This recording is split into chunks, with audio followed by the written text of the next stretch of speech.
जय हिंद दोस्तों, very good evening. आज के इस वीडियो में अपन देखेंगे राजस्थान बोर्ड एग्जाम के 10th क्लास के बहुत ही मोस्ट इंपोर्टेंट क्वेश्चंस के बारे में, जिनके 100% चांसेस हैं कि वो श्योर एग्जाम में आएंगे। ठीक है, तो चलिए शुरू करते हैं।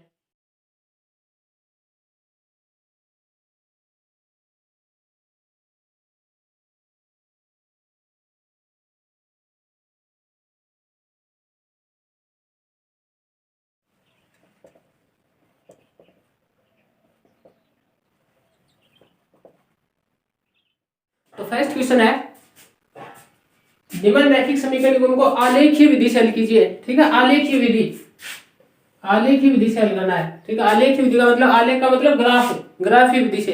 तो इस क्वेश्चन में आपको ग्राफ मिलेगा। ठीक है, और 6 नंबर का क्वेश्चन आएगा। हर साल 6 नंबर का क्वेश्चन आता है। तो देखिए, ये दो क्वेश्चन मिलेंगे, दो समीकरण दी हुई मिलेंगे आपको क्वेश्चन में। दोनों रैखिक समीकरण है। क्या है? रैखिक समीकरण। रैखिक समीकरण क्यों है? क्योंकि देखिए, ये x है, एक चर राशि है, ये y भी एक चर राशि है। तो दोनों की जो अधिकतम घात है ना, वो एक, इधर भी एक, इधर भी एक। तो ये एक रैखिक समीकरण है। इसी तरह ये भी एक क्या है? रैखिक समीकरण है। तो देखिए, रैखिक समीकरण युग्म दे रखा है ना, ये दो युग्म का मतलब जोड़ा। तो देखिए, ये रैखिक समीकरण युग्म है। ठीक है, तो इसको आलेखीय विधि से हल करना है। क्या करना है? आलेखीय विधि से हल करने का मतलब ये है कि इनमें x और y जो है ना, इनकी वैल्यू फाइंड करनी है। x और y की वैल्यू ज्ञात करनी है। ठीक है, हल करने का मतलब है कि x और y की वैल्यू ज्ञात कीजिए। और कौन सी विधि से? आलेखीय विधि से। आलेखीय विधि का मतलब ग्राफ से। तो आपको एग्जाम में ग्राफ मिलेगा इस क्वेश्चन में। तो देखिए, शुरू करते हैं। यह है समीकरण 1, यह है समीकरण 2। ठीक है, तो समीकरण 1 से क्या करना? देखिए, समीकरण 1 क्या है? ये 2x + y - 6 = 0। ठीक है, आपको करना क्या है? सबसे पहले इसमें x = 0 पुट करोगे आप। x = 0 रखने पर, ठीक है, x = 0 रखने पर तो यहाँ के क्या लिखे? x = 0। तो देखिए, 2 × x = 0 पुट करो, प्लस y - 6 = 0। 2 को 0 से गुना किया, 0। y - 6 = 0। ये हो गया y - 6 = 0। मतलब y बराबर क्या आ गया? 6। कहने का मतलब, जब x = 0 रखेंगे ना अपन, इसमें समीकरण 1 ही है ये, तो x = 0 रखने पर y की वैल्यू क्या आएगी? 6 आएगी। ठीक है, मतलब x = 0 रखने पर y की वैल्यू क्या आएगी? 6। ठीक है, तो ये एक निर्देशांक हो गया। x = 0 का मतलब y अक्ष पे होता है। ठीक है, तो ये हो गया 0,6 एक निर्देशांक। ठीक है,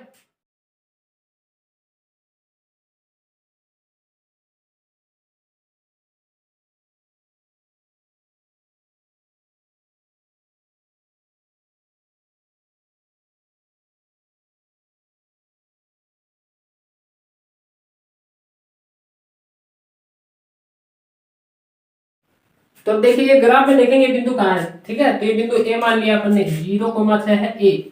ठीक है, तो x का क्या है? x निर्देशांक है 0 और y निर्देशांक क्या है? तो देखिए, y अक्ष इसी है ना, तो y निर्देशांक क्या है? तो देखिए 6 ये रहा y अक्ष पे, और x 0 है तो y अक्ष पे x क्या होगा? 0। कल बताया था ना सुबह कि y अक्ष के ऊपर x निर्देशांक क्या होगा? 0। ठीक है, तो ये इस बिंदु के निर्देशांक होंगे 0,6। ठीक है, अब समीकरण 1 में क्या रखेंगे? पहले अपन ने क्या लिखा था? x = 0। अब लिखेंगे y = 0 रखने पर। ठीक है, समीकरण 1 में y = 0 रखने पर। तो देखिए, ये समीकरण 1 है, इसमें y की जगह लिखेंगे अपन 0। तो देखिए, 2x + 0 - 6 = 0। ठीक है, तो ये 2x बराबर हो गया 6। तो x बराबर आएगा 6/2। ये 2 इधर नीचे आएगा, तो 2 × 6, तो x बराबर हो गया 3। ठीक है, तो निर्देशांक क्या है? देखो, x = 3 रखा तो y बराबर क्या आया? 0।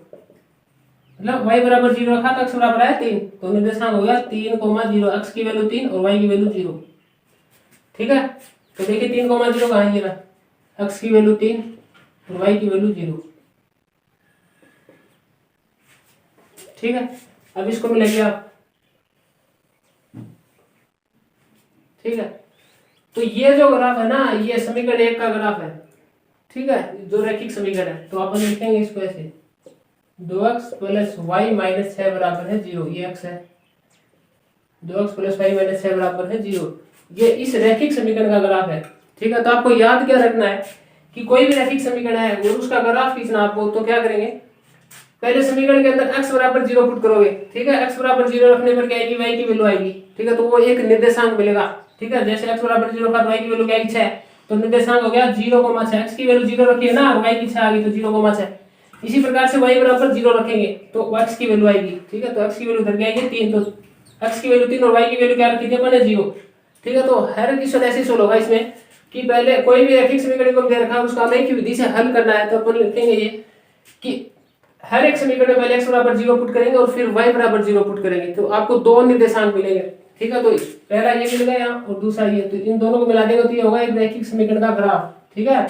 इस रैखिक समीकरण का ग्राफ होगा ये, ठीक है। इसी प्रकार से दूसरा रैखिक समीकरण देखते हैं, समीकरण नंबर 2, 4x - 2y - 4 बराबर है 0। तो अब इसका ग्राफ ड्रॉ करेंगे अपन। तो अब देखिए समीकरण नंबर 2, तो देखिए समीकरण 2 में x बराबर 0 रखने पर, तो x बराबर 0 रखेंगे, ठीक है। तो यहाँ देखो समीकरण 2 ना, ये 4x - 2y - 4 बराबर 0, इसमें x बराबर 2 रखेंगे, x बराबर 0 रखेंगे, ठीक है। तो x की जगह लिखेंगे 0, तो 4 × 0, ये माइनस का 2y माइनस का 4 बराबर है 0, ये पूरा 0 हो गया, ठीक है। तो ये होगा -2y - 4 बराबर 0। अब -4 इधर आएगा तो प्लस का होगा, ठीक है। अब देखिए -2 गुणा में तो इधर आएगा तो भाग में, ये हो गया -2, 4 में -2 से डिवाइड करोगे ना तो -2 आएगा। तो ये निर्देशांक हो गया। x बराबर क्या पुट किया था अपन ने 0, तो x की वैल्यू होगी 0, y की वैल्यू क्या है -2, तो ये निर्देशांक हो गया। आपको इसने मान लिया, ये मान लिया अपन ने c।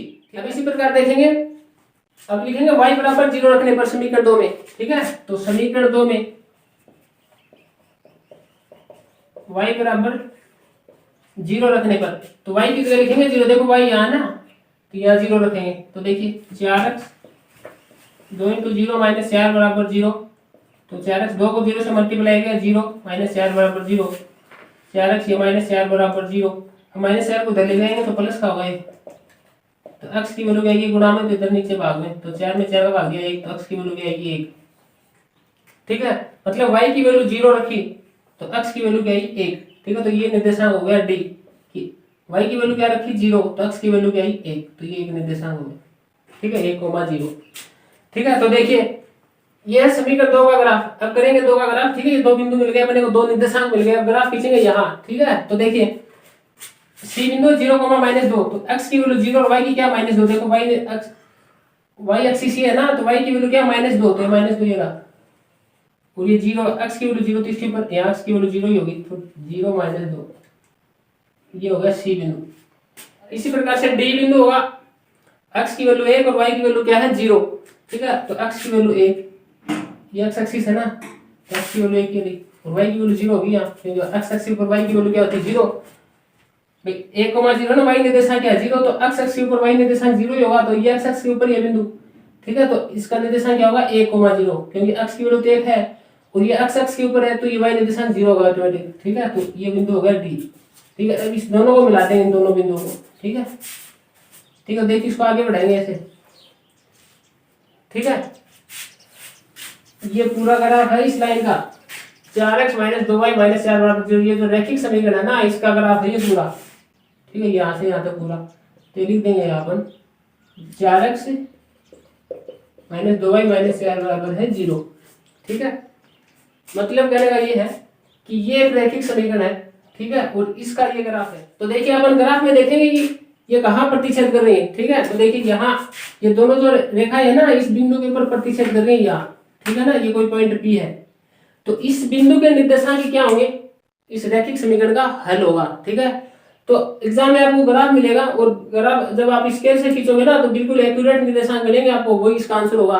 तो कहने का मतलब ये है कि कोई भी क्वेश्चन आए रैखिक समीकरणों को हल कीजिए आलेखीय विधि से, तो इसी तरीके से आपको हल करना है कि हर एक क्वेश्चन में क्या करोगे आप, कि कोई भी रैखिक समीकरण मिलेगा उसमें क्या करना है आपको, पहले x बराबर 0 पुट करना, फिर y की वैल्यू आएगी, और फिर y बराबर 0 पुट करना, x की वैल्यू आएगी। आपको दो निर्देशांक मिलेंगे, दो निर्देशांक अगर आप ड्रॉ करोगे आप, ठीक है, उनको दोनों को मिला दोगे तो इस एक समीकरण का ग्राफ, ठीक है। तो जहां भी ये दोनों ग्राफ एक दूसरे को क्रॉस करेंगे ना, ठीक है, दोनों रेखाएं एक दूसरे को क्रॉस करेंगी, तो वो जो बिंदु होगा ना, उस बिंदु के निर्देशांक इस समीकरण का हल होगा, ठीक है। तो देखिए अब यहाँ प्रतिच्छेद कर रहे हैं, तो बिल्कुल ग्राफ में करोगे ना तो बिल्कुल एक्यूरेट आंसर आएगा।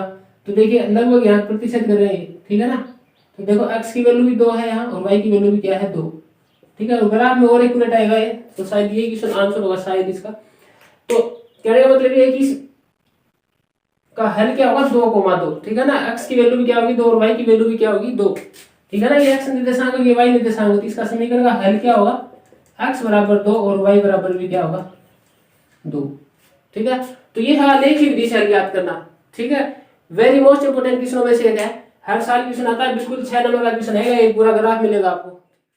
तो चलिए अब अगला क्वेश्चन देखते हैं, 7.1 की एक्सरसाइज है। ठीक है, तो देखिए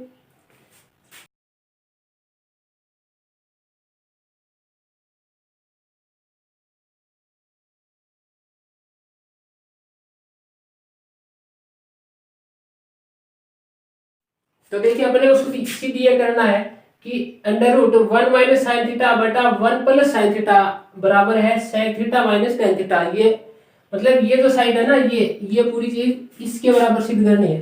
ठीक है, कि ये सब क्या है इसके बराबर है, ये अपने को सिद्ध करके बताना है। तो देखिए ये लेफ्ट हैंड साइड है और ये राइट हैंड साइड। ठीक है, तो अपन लेफ्ट हैंड साइड लेके चलेंगे। लेफ्ट हैंड साइड क्या है, ये 1 माइनस साइन थीटा बटा 1 प्लस साइन थीटा।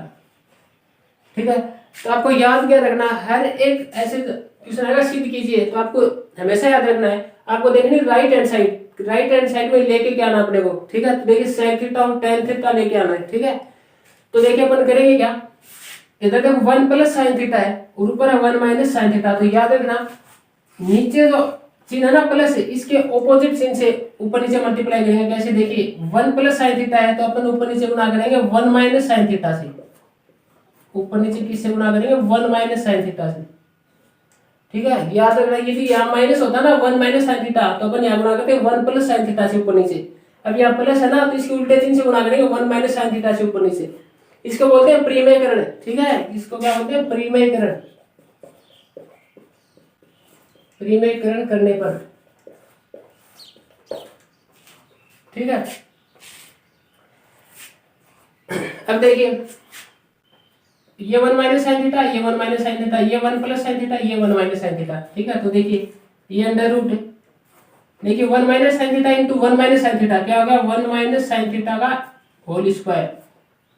तो ये पूरे की स्क्वायर, और नीचे क्या है 1 प्लस साइन थीटा और 1 माइनस साइन थीटा। तो देखिए ए प्लस बी और ए माइनस बी क्या होता है ए स्क्वायर माइनस बी स्क्वायर। ये याद रखना है, ए प्लस बी ए माइनस बी क्या होता है ए स्क्वायर माइनस बी स्क्वायर।